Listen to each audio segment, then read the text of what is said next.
Syempre bago maging ganyan, naluko muna kaming maigi. Unang araw nga ng pagbibuild ay nagpunta muna kami sa machine shop para butasan ng panibago yung sprocket para mag-fit. Isa lang din yan sa mga steps na gagawin mo kapag magbibuild ka ng motor. Hindi pala talaga biro ang pagbibuild ng motor. Sinimulan na nga naming baklasin si Hera. Ayan ay kumbaga day 1 naming magpipinsan. Kami magpipinsan nga lang pala ang bumuo niyan. Guys, hindi kami legit na builder kaya nagpatulong din kami sa mga tropa at mga other pinsan din namin na medyo may alam din pagdating sa show. Unang first step na ginawa namin kay Hera, syempre nilinis namin yung mga iba't ibang pyesa at yung mga pwede naming ikabit, kinabit na rin namin. Basta importante, malinis yung loob. Ito yung mga pagkakataon na inabot na kami ng halos madaling araw, hating gabi talaga namin tinira yan. Nagsimula kami ng 9 PM tapos inabot na rin kami ng madaling araw hanggang 5 AM. Actually, medyo madali lang din namang bumili ng pyesa pero ang mahirap ay yung paano may kakabit. Yan ang isa rin sa problema ng mga nagbi-build ng motor kaya salute talaga sa inyo guys. Mahirap yan. Pero kahit mahirap, basta tulong-tulong, natatapos din. Oh, kumusta naman mga pinsan?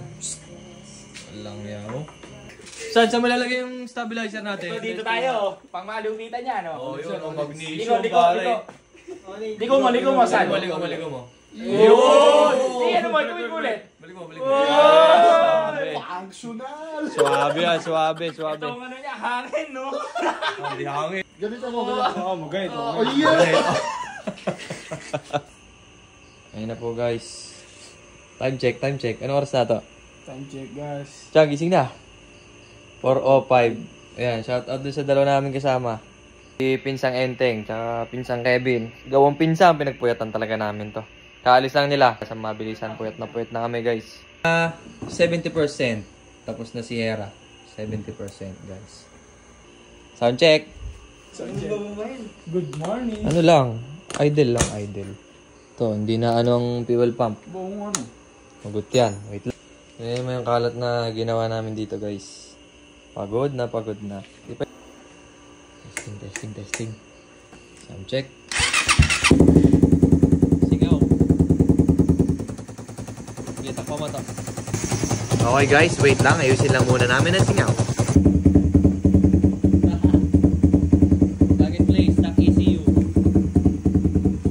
Tawag, lalo nga ako eh. Bawal muna tayo bumamba kasi madaling araw. At natapos na natin ang ating day 1 at ito good morning na kaya pwede na sound check.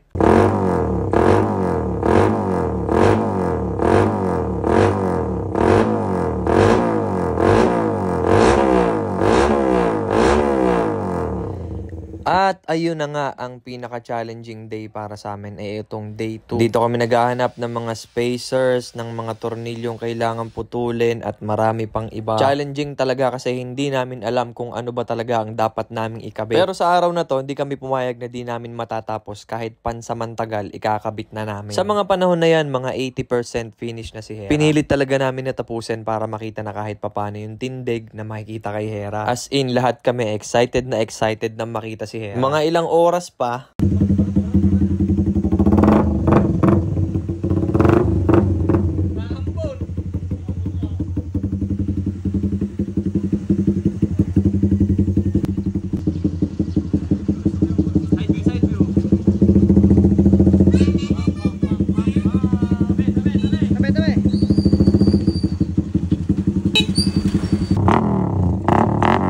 Bigyan natin ng isang pampatanggal ng pagod.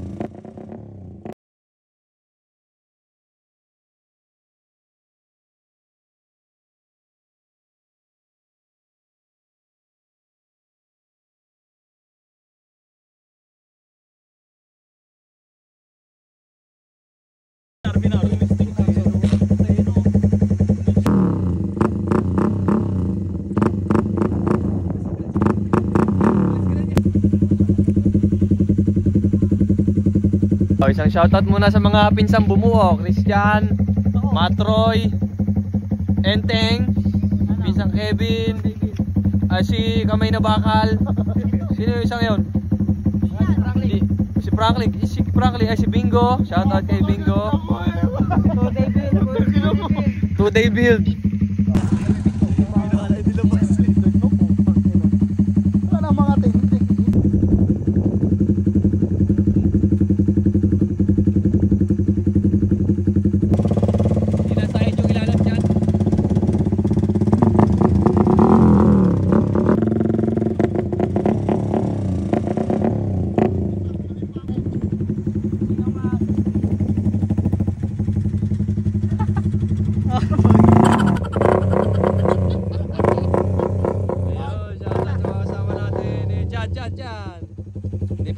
guys. Mga 90% pa lang yan, 90%. Ang mabilisan. Stay tuned. Ayan. ECU na minor. Wala pa tayong ECU ngayon guys. Ilang araw wala kaming tulog. Ayan, shoutout sa tuner namin, oh. Pare, may idle rumble. Bobo. Mode 2, yung mode 2. Mode 2.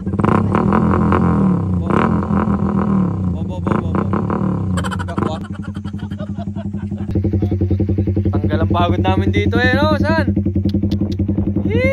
Tanggal ang pagod na. Alas 4 kami na. Ay, alas 5. Saan? Alas 5. One day build.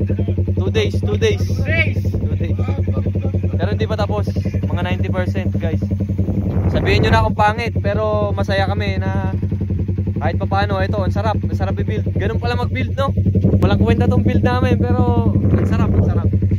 Solid experience. Tapos pag 100%. Pag 100%. Tayo nyo guys. Shoutout nga pala kila Kuya Aldrin. Sila yung tumira na itong shack na ito. Shack nan, sila tumira nan. May utang pa nga pala ako kay Kuya Aldrin. Shoutout sa'yo Kuya Aldrin.